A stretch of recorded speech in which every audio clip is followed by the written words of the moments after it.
saquen. Es simple la cosa, se hace en un ratito. Van y lo sacan. Cuando se habló de la eternidad, lo que leímos al principio, el biblista dijo: es cierto, cada tanto advierto que hay un poco demasiado de precomprensión cristiana en la elección de las palabras, de ciertas bases, etc. Un poco demasiado de precomprensión cristiana. Pero se entiende que el autor es un piadoso cristiano.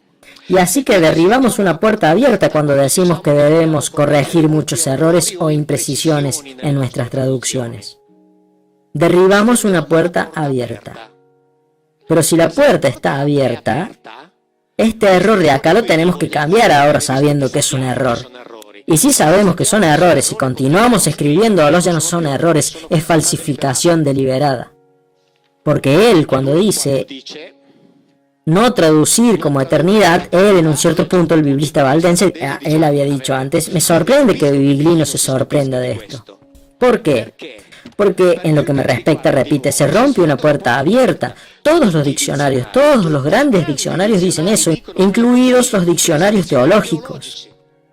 Pero entonces, si todos los grandes diccionarios, incluidos los de teología, dicen eso, ¿queremos sacar eternidad de la Biblia o no? ¿Sacamos para toda la eternidad la palabra eternidad de la Biblia? Porque no está. Y si no está, entonces saquémosla. El problema es que no se trata de eliminar un concepto, no, se trata de eliminar una cosa que fue agregada artificialmente. Y en el momento que sabemos que fue puesta artificialmente, hagamos algo porque ya sabemos que es una falsificación si se continúa publicando, ¿no? Porque si yo tuviera el mismo problema, un problema similar en alguna de mis traducciones y me lo hacen notar, a mí además me hubieran linchado inmediatamente, pero yo a partir de la impresión del día siguiente lo hubiera hecho cambiar, es obvio, ¿no? Si uno se da cuenta que hay un error, lo corrige. En cambio acá no, lo dicen todos, pero ahora en este momento en el mundo, en alguna parte, se están estampando miles de Biblias con la traducción eternidad. Y si no existe, entonces cambiémosla. Y esto fue mucho más allá, escuchen lo que dijo el teólogo católico. En el mundo semítico no existe el concepto filosófico metafísico, no existe el concepto ni de la eternidad, ni de la inmortalidad. Este concepto de la creación de la nada es una visión que es completamente ajena a la mentalidad semita.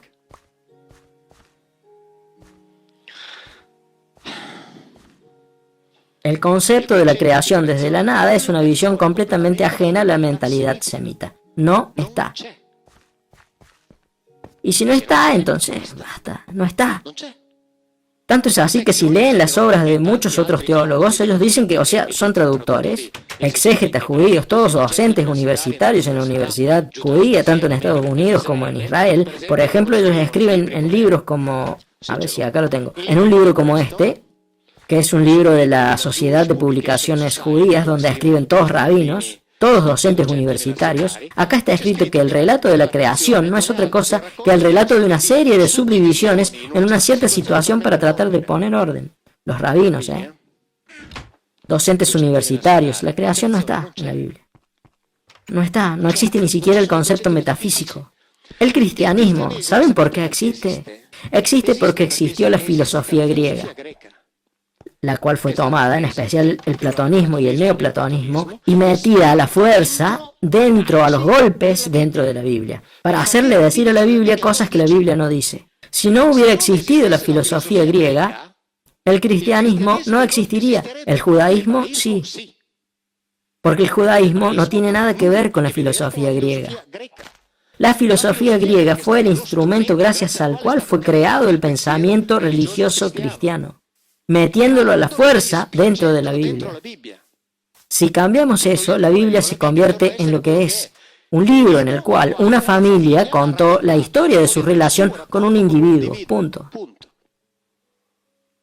Tanto es así que un montón de cosas que digo yo, los judíos lo saben hace rato, como después veremos cuando hablemos de la clonación, etc.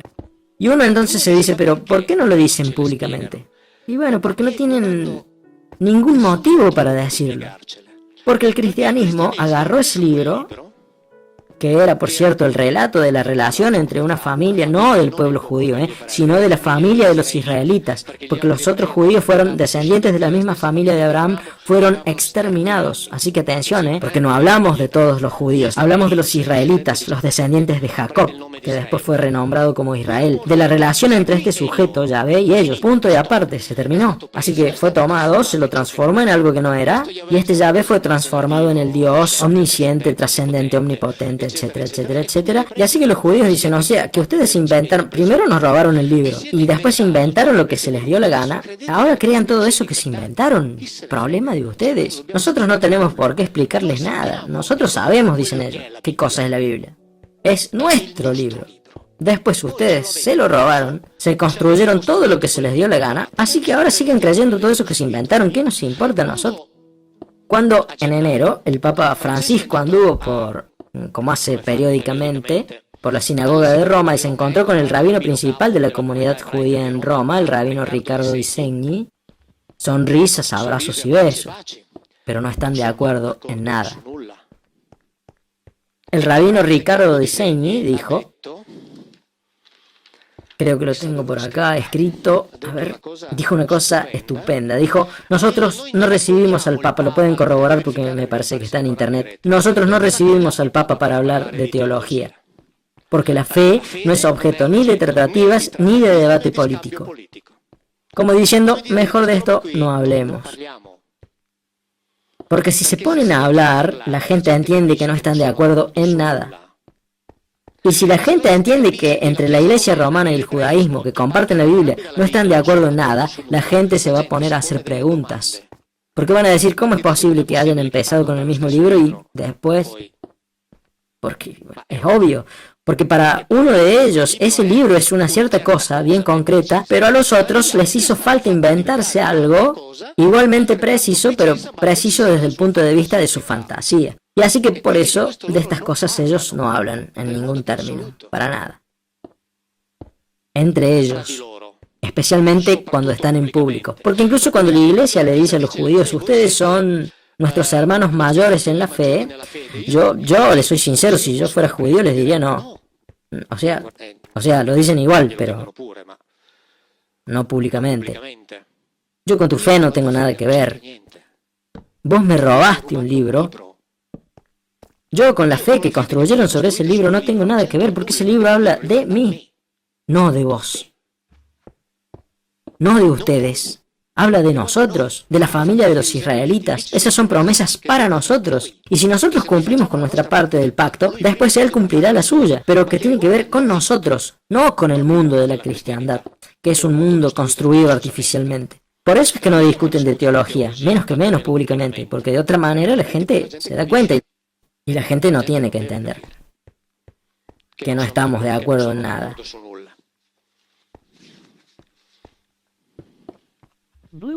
Y el debate continuó y llegamos a un concepto, y acá sí nos entendimos un poco más porque tenía que ver específicamente con el cristianismo. Ahora nosotros sabemos que, en resumen, la doctrina dice, nosotros somos los pecadores porque nuestros antepasados cometieron el pecado, el considerado pecado original.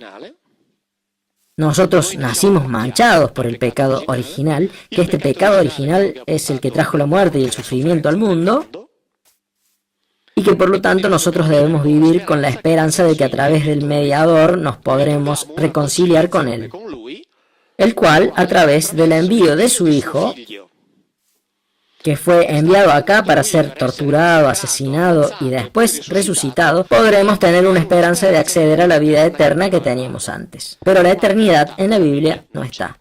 Cuando se habló del pecado original, la pregunta respondió primero el rabino principal. Acá se pone dificultoso hablar porque no quiero ofender la sensibilidad de nadie, porque para los judíos el pecado original no existe. Porque en la Biblia no está. Y por eso él dice, con razón es dificultoso hablar de esto porque no quiero ofender, habiendo cristianos que creen en el pecado original, era incómodo. Así que por eso dice, no quiero ofender la sensibilidad de nadie. El pecado original es un concepto que empezó a introducir el apóstol Pablo en la carta a los romanos. donde dice que por culpa de un hombre, Adán, el mal, el sufrimiento, vino al mundo, y que gracias a este otro hombre, que sería Jesucristo, se vuelve a tener la esperanza. Así que el concepto del pecado original comienza a elaborarlo Pablo, y después lo tomará San Agustín de Hipona, y ahí comenzará la gran fábula. El biblista valdense dijo: ya sabrán que el pecado original es el de la desobediencia, ¿no?, de Adán y Eva. Ahora bien, entre Génesis 3, donde está el relato de esta desobediencia, y Romanos 5, la carta a los romanos escrita por Pablo, en la cual el apóstol Pablo dice que por medio de un hombre la muerte entró al mundo, no hay coincidencia. Y más bien, uno al leer a Pablo se puede preguntar de dónde sacó esa idea.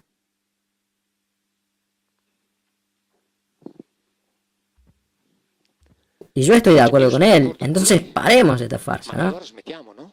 Empecemos a preguntar de dónde sacó esa idea desde el momento en que no está en la Biblia. El católico dijo: hay que separar el concepto del pecado original del concepto clánico, es decir, que si los padres han pecado, los hijos sufren las consecuencias.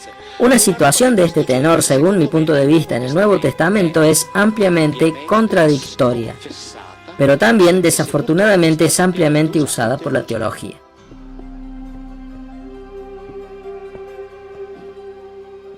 O sea, continuamos, yo me voy a comer una pizza, si ya está todo dicho. No está la palabra eternidad, no está omnipotente, no está inmortalidad, no está la creación desde la nada, no está el pecado original. ¿Y de qué estamos hablando entonces? Y eso es lo que vengo diciendo desde hace 6 años, de un libro de historia común y corriente, uno de los muchos libros de historia que la humanidad escribió a lo largo de su historia. Y se acabó ahí. No está el pecado original. Y si no está el pecado original, acá en el auditorio está Laura Fecia, que escribió un libro muy bueno que es Apariciones Marianas, el gran fraude, y también está preparando otro igualmente polémico, más incluso. En 1800, así que es un libro que recomiendo, en 1854, Pío IX, Papa, proclamó el dogma de la Inmaculada Concepción, el cual para muchos cristianos significa que la Virgen María concibió a Jesús sin hacer la cochinada del sexo. Inmaculada Concepción significa que Él es el único ser humano de toda la historia en haber nacido sin la mancha del pecado original. Pero si el pecado original no existe, todos nosotros nacimos sin esa mancha. Así que por lo tanto ese dogma es un dogma que mañana por la mañana va a ser falso. O en la mejor de las hipótesis, dogma que mañana por la mañana desaparecerá. Porque todos nosotros nacimos inmaculados, porque el pecado original no existe. 1858. En Lourdes, a Bernadette Soubirous se le aparece la figura femenina que ella llama aquero, que en el idioma, en el dialecto pirenaico, quiere decir aquella. Ella la llamaba siempre aquella. Eso después se convirtió en la Virgen cuando la Iglesia, como bien explica Laura, cuando la Iglesia se adueñó de todo esto. Y aquella dijo 4 años después del dogma: yo soy la Inmaculada Concepción. Ahora, si era la Virgen, ¿sabía de lo que estaba hablando? Viendo que el pecado original no existe. ¿Y si no era la Virgen? ¿No será que le hicieron decir a aquella lo que no dijo porque le servía a la Iglesia? Que alguien avalase ese dogma que dogmatizaba la nada.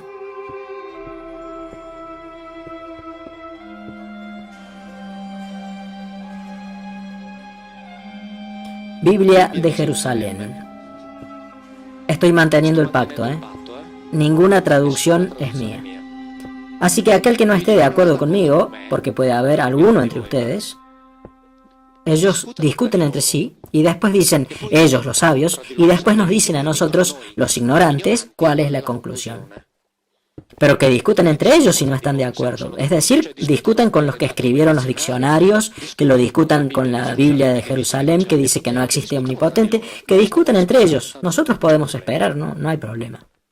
Así que, si no están de acuerdo, que se la arreglen entre ellos. Y no estoy hablando de usar ni siquiera una sola de mis traducciones. Les estoy diciendo que la respuesta a todo lo que dicen ellos ya está escrito en la Biblia. Pecado original. Génesis 3. Ya saben, cuando Adán y Eva desobedecieron. Por cierto, esto viene perfecto para hablar del libre albedrío. La primera vez que Adán y Eva toman una decisión propia, se la mandan a guardar. Así que este es el libre albedrío. Es decir, te hacemos libre para decidir, pero si no haces lo que decimos nosotros, ¿eso es libre albedrío? En lo que a mí respecta, no, discúlpenme. Es decir, todos los dictadores del mundo dicen, si no haces lo que digo yo. Y si ustedes leen la Biblia van a ver que todo gira alrededor de esto. Si ustedes hacen lo que les digo, yo los ayudo. Y si ustedes no hacen lo que yo les digo, los aniquilo. Y eso es acá, acá, no en el más allá. Acá los extermino. Este es el libre albedrío del Dios bíblico. Que por suerte no es Dios, obviamente. Era un simple gobernante como todos los demás. Ahora bien, resumiendo, estos dos individuos toman esta decisión autónoma que entre otras cosas significa la de volverse autónomos desde el punto de vista de la reproducción. Eva es muy probable, como está escrito incluso en la literatura rabínica, se unió sexualmente con uno de ellos. Caín es muy probable que sea hijo de uno de ellos. En cambio Abel es hijo del encuentro sexual entre Adán y Eva. Y después al respecto les voy a leer algo curioso que pasó con Adán cuando le presentaron a Eva. Ahora bien, digamos, la desobediencia. Biblia de Jerusalén. Aquí no se habla de un castigo para el hombre, por motivo de una falta cometida, sino más bien de una medida preventiva. Así que cuando Adán y Eva toman esta decisión autónoma, los Elohim dicen, y lo pueden leer en la Biblia, lo pueden leer. Ahora el Adán se ha vuelto como uno de nosotros. Así está escrito, ahora el Adán se ha vuelto como uno de nosotros. Ahora, que no tenga acceso esto lo agrego yo, o sea, que no tenga acceso al árbol de la vida. Así que por eso, fuera de acá. Se trata de una medida preventiva porque los Elohim tenían terror de que el Adán, que ya ha entendido ciertas cosas, tuviera acceso al árbol de la vida donde se hacen otras cosas determinadas porque se podían volver poderosos y muy peligrosos para ellos. Se trata de una acción preventiva. Así que no es que los expulsan del paraíso como un castigo, los expulsan para evitar que se volvieran poderosos y que después se les pusieran en contra. Pero no termina acá. En lo que respecta al dogma del pecado original, escuchen bien esto, página 25, edición del 2013. No hay que buscar aquí todo eso que fue dicho después. Ya sea que se trate de las relecturas bíblicas, por ejemplo la de Pablo en Romanos 5, o de las formulaciones dogmáticas de la Iglesia. No hay que buscarlas acá, porque no están.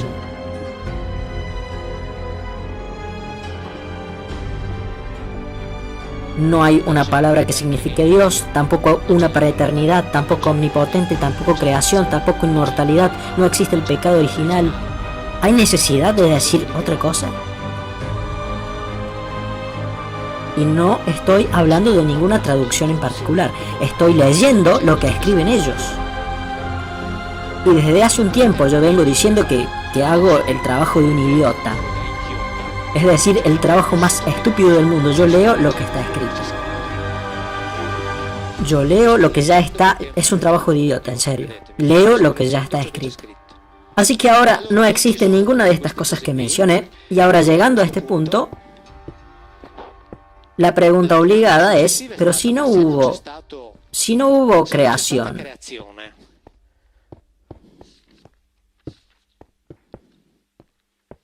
pregunta la periodista.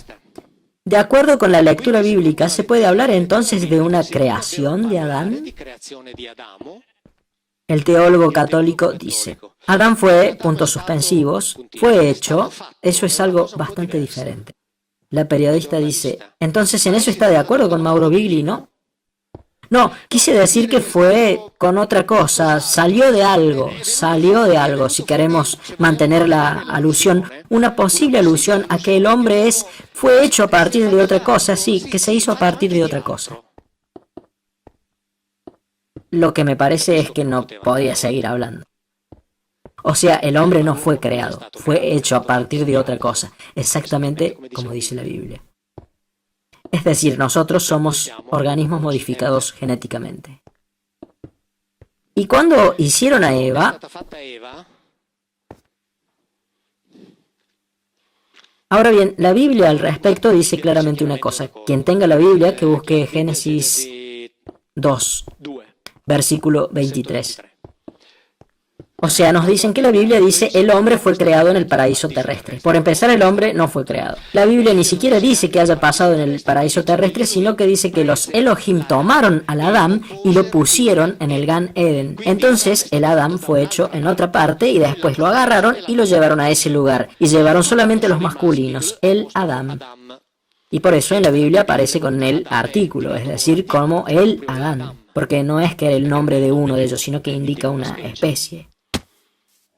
Y se llevaron a los masculinos, porque dice la Biblia, para que custodiara y trabajara ese lugar. Después dice la Biblia que después de un tiempo Dios se da cuenta, porque parece que no sabía, que la compañía de los animales para el Adán no era suficiente.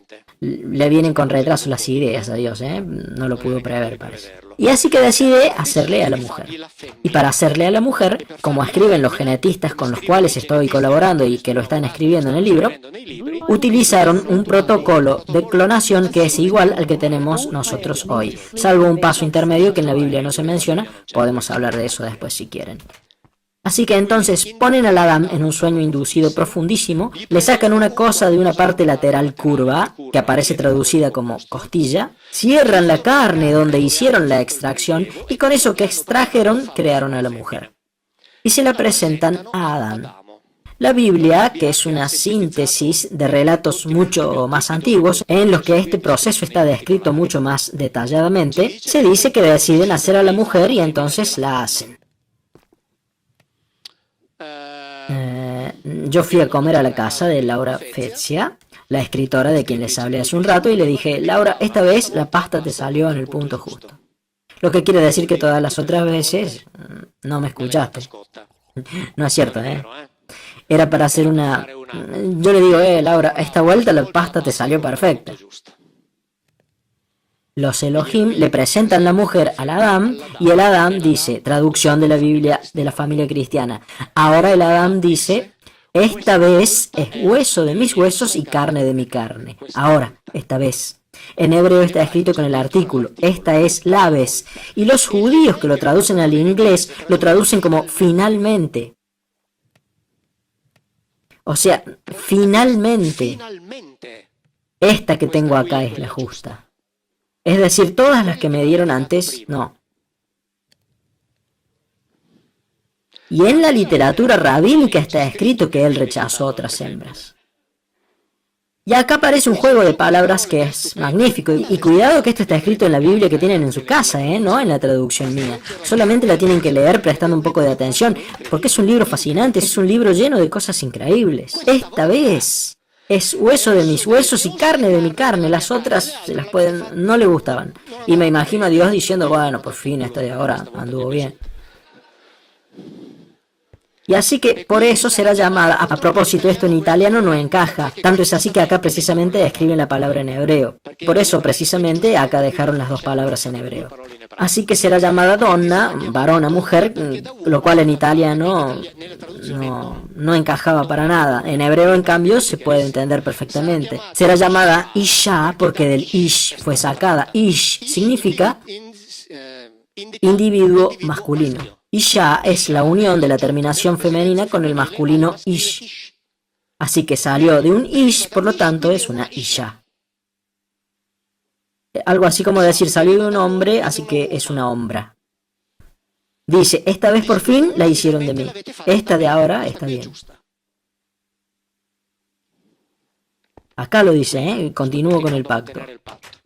Y aclaro otra vez, solamente hay que leerla. Repito, todos tenemos la inteligencia para entenderla, todos por igual. No vamos a tener ningún problema, solamente hay que leerla con un poco de interés, con un poco de atención, si es posible liberándose de esos filtros que hayan sido puestos antes, por los cuales uno lee y esta vuelta es hueso de mi hueso, carne de mi carne. No, momentito, esta vez, eso quiere decir que hubo otras veces que no. Así que sobre esto no puede haber dudas. Ninguna duda, las otras veces no. Ahora bien, Adán fue fabricado. No está omnipotente, no está eternidad, no está el pecado original. En el año próximo, 2020, parcialmente lo van a ir haciendo. La iglesia va a abandonar el Antiguo Testamento porque ya no lo pueden defender más. En el 2008 ya la congregación de culto del Vaticano mandó una circular que pueden encontrar en internet, no es ningún secreto, a los obispos y a los sacerdotes diciéndoles que no usen más en la liturgia el nombre Yahvé porque no es cristiano, en el 2008. Y es correcto. Y gradualmente, conforme pasa el tiempo, o sea, ellos lo saben ya desde hace boch. Lo que pasa es que debido a las formas de comunicación actuales, todo se está viralizando y ya no lo pueden controlar más como hacían antes, hasta finales de los años 50 o 60. Así que por eso el Antiguo Testamento gradualmente será abandonado. Porque ya no lo pueden sostener más, obviamente, porque lo que dice ahí es muy evidente. Así que después de eso, todo se centrará en el Nuevo Testamento. El problema es que como el Nuevo Testamento existe, o mejor dicho, ese personaje de ahí, la figura crística, existe como hijo del Dios Padre,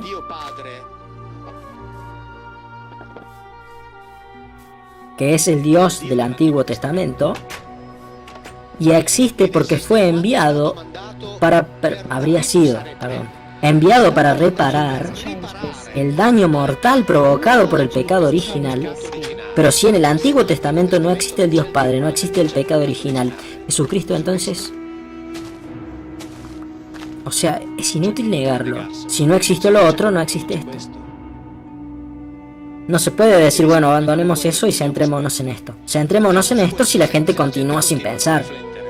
Pero si pensara no se podrían centrar ni siquiera en esto. Lo que no quiere decir que eso que está escrito ahí, o sea, lo que dice Joshua Ben Yosef, no sea que entre otras cosas nosotros lo llamamos Jesús, pero deberíamos llamarlo Josué, como yo lo llamo en mi libro, porque él se llamaba Josué, como todos los otros Josué de la Biblia. Pero si lo llamamos Jesús, al menos parece que fuera el único, pero no, se llamaba Josué y se acabó. Jesús es la latinización, pero a todos los demás los llamamos Josué y a él casualmente lo llamamos Jesús. No, él se lo llamaba Josué como todos los demás. Así que si este Josué existió, yo, digamos así, estoy entre los que piensan que puede ser que haya existido. Pero no hay ninguna prueba histórica, que quede claro. Por eso digo que estoy entre aquellos que piensan que puede haber existido. Porque incluso los llamados autores romanos que hablan de ese grupo no hablan de él. Hablan de los cristianos, es decir, de una secta que tenía como jefe a uno que llamaban el Cristo. Pero cuando Tácito habla de esta secta, él la llama superstición. Lo que quiere decir que él es el primero que pensaba que no existió, porque de otra forma no lo hubiera definido como superstición. Por lo que no hay ninguna prueba histórica. Pero yo estoy entre aquellos que tienden a pensar que ese rabino judío, judeo-mesiánico, antirromano, sí existió. Después sobre eso se construyó, gracias al pensamiento griego, platónico y neoplatónico, particularmente la conocida figura crística. Y para construir la figura crística la conectaron con un Dios Padre del Antiguo Testamento, donde no es mencionado, y le dieron como justificación el pecado original que no existe. Por lo tanto, la figura crística no tiene razón de ser. Yo, en el libro que escribí para Mondadori, dije al principio que yo había hecho un análisis paralelo. Acá en este libro, La Biblia no habla de Dios, está la primera parte. En el otro libro que salió hace una semana y que esta noche ya lo tenemos acá terminado, o al menos ya están terminadas todas las copias que me mandó Mondadori, y utilizo la misma técnica, e hice un análisis paralelo entre el Antiguo Testamento y los textos griegos. Principalmente lo hice con Homero, para mostrar cómo es que relatan exactamente la misma historia. Es decir, que hablan exactamente de los mismos individuos, a los cuales la Biblia llama Elohim y que los textos griegos llaman Theoi. Y a los que en la India llaman los Devas y que en en América los llamaban los Viracocha, pero son siempre los mismos. Siempre tienen las mismas características físicas, las mismas actitudes, las mismas necesidades neurofisiológicas, se movilizan de la misma forma, usan la misma tecnología, etcétera, etcétera, etcétera. Entre otras cosas, este libro ha pasado ya no me acuerdo bien, pero dicen que pasó a ser un bestseller después de que tuvieron que hacer muchas más reimpresiones, cosa que yo no sabía. Así que Ahí comencé lo que después continué en el otro libro. Repito que fue publicado hace unos días atrás. Precisamente para mostrar cómo los pueblos antiguos contaron todos en realidad la misma historia. Y si se aplicase a la Ilíada y a la Odisea la misma metodología, es decir, la misma categoría exegética y filológica que se le aplicaron a la Biblia, podríamos crear el monoteísmo homérico. Pero por fortuna nunca se le ocurrió hacer algo como eso a un teólogo, porque de lo contrario estaríamos acá ahora discutiendo sobre la teología homérica. Pero por suerte no se le ocurrió eso a ninguno, por lo cual nos limitamos a hablar de la teología bíblica, pero las historias son iguales. Y lo interesante es que si nosotros agarramos una cosa de la que ya nadie habla, porque obviamente en ese momento, después del concilio de Nicea, cuando había un poco más de 40 o 50 cristianismos diferentes que eran predicados originalmente, y Constantino reunió varios representantes en Nicea y les dijo, ahora ustedes van a salir de acá con uno solo. A todos los demás los tiramos a la basura y los hacemos desaparecer. O sea, definan ustedes una verdad. No me importa cuál sea, elíjanla ustedes. Y a todas las demás las vamos a declarar heréticas y las vamos a hacer desaparecer. Y por votación eligieron la que creemos ahora, es decir, la que se enseña. Y si en la votación se hubiera elegido otra, ahora creeríamos en otra cosa, pero eligieron esta. Ok. Después de lo cual, todo eso que hacían y decían los primeros cristianos, obviamente, se fue buscando hacerlo desaparecer. Después, por suerte, escribieron libros, como por ejemplo los de Celso. Esto fue en el siglo II después de Cristo. Y es cierto, Celso fue después declarado uno de los herejes. Y también, por ejemplo, los de Justino Mártir, que por el contrario fue declarado santo y es uno de los padres de la Iglesia. Y ahora escuchen lo que dice Celso. En su libro llamado El verdadero discurso, en el capítulo 5, estamos en el siglo II después de Cristo, por lo que habla de las varias creencias de los cristianos. Dice, bien, dejemos afuera todos los puntos que se pudieran refutar al que llaman su maestro, y considerémoslo un auténtico mensajero. Ahora bien, ¿fue él el primero y el único en venir o algún otro vino antes que él? Si intentan, está hablando de los cristianos, si intentan afirmar que es el único, ahí se los puede atrapar en una flagrante mentira y contradicción, porque afirman tajantemente que también vinieron otros, alrededor de un número de 60 o 70 por vez. ¿Entendieron? Y dicen también que sobre su propia tumba vino uno, o según otra versión 2, y le dijeron a las mujeres que había resucitado. El Hijo de Dios, al parecer, no era capaz de abrir solo la tumba y necesitaba que otros movieran la piedra. Esto está clarísimo, lo dice en los evangelios. Otro de estos mensajeros se le presentó al carpintero cuando quedó embarazada María, después les cuento algo curioso sobre eso, y otro más para hacerlos huir a Egipto. Él está bien lejos de ser el único que se dice que vino a visitar al género humano. Siglo II después de Cristo. Los cristianos decían que estos sujetos venían en grupos de 60 y también de 70 por vez. O sea, todo esto de acá se hizo desaparecer porque eligieron la verdad que dice que ese es el único Hijo de Dios y eso es lo que tenemos que creer. Pero los primeros cristianos no creían eso. Justino Mártir, padre de la Iglesia, santo. En su libro Apología del Cristianismo, digamos que era coetáneo de Celso, le escribía al emperador Antonino Pío. Para decirle, pero ¿por qué nos persiguen a nosotros los cristianos? ¿Por qué? Y escuchen lo que le dice. El nuestro, es decir, en el que creemos nosotros, es como el de ustedes. Usted sabe de hecho de la cantidad de hijos de Zeus que se habla en las escrituras suyas. Y que son como los del nuestro, Hermes, que es el intérprete de Logos, Asclepio, que curaba, Heracles. Después, alguno intentará reprobar el hecho de que fue crucificado, aunque también esto es algo común entre los hijos de Zeus, que nombré al principio. Después, el que digamos que nació de una virgen, aunque esto también sea para vosotros algo común con la historia de Perseo. Cuando afirmamos que él sanó a cojos y paralíticos, todo esto es igual a lo que hacía vuestro Asclepio. O sea que el padre de la Iglesia, santo, dice, ¿pero por qué se la agarran con nosotros? porque seguimos a uno que sea exactamente igual a esos que siguen ustedes.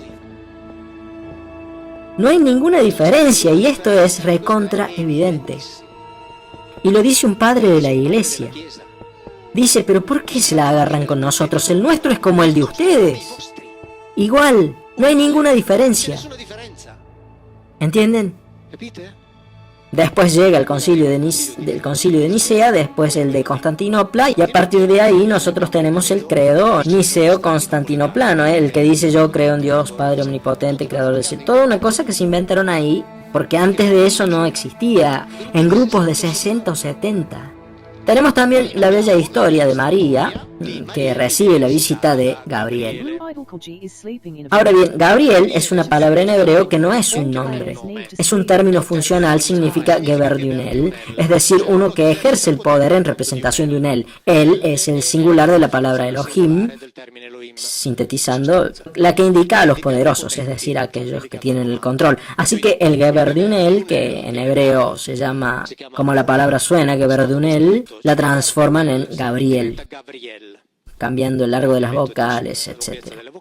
Se transforma en Gabriel, es decir, que un Gabriel se encuentra con María y ella queda embarazada sin haber estado con un hombre. Este tipo de cosas en el Antiguo Testamento se cuentan muchas veces, es decir, que muchos visitaban a las mujeres de la familia abrahámica y después de que ellos las visitaban, ellas quedaban embarazadas.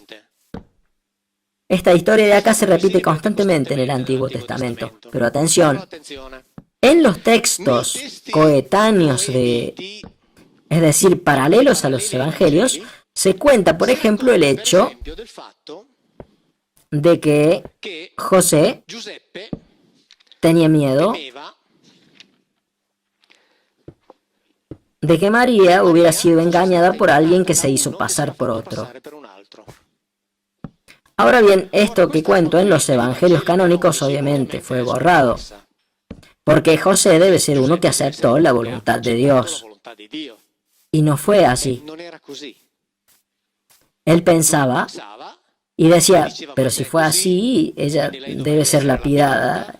Y así que se le presentaba toda una serie de problemas porque tenía miedo de que alguno se hubiera hecho pasar por otro. Entonces, así que, ¿cómo decirlo? La historia es diferente a la que siempre nos han contado.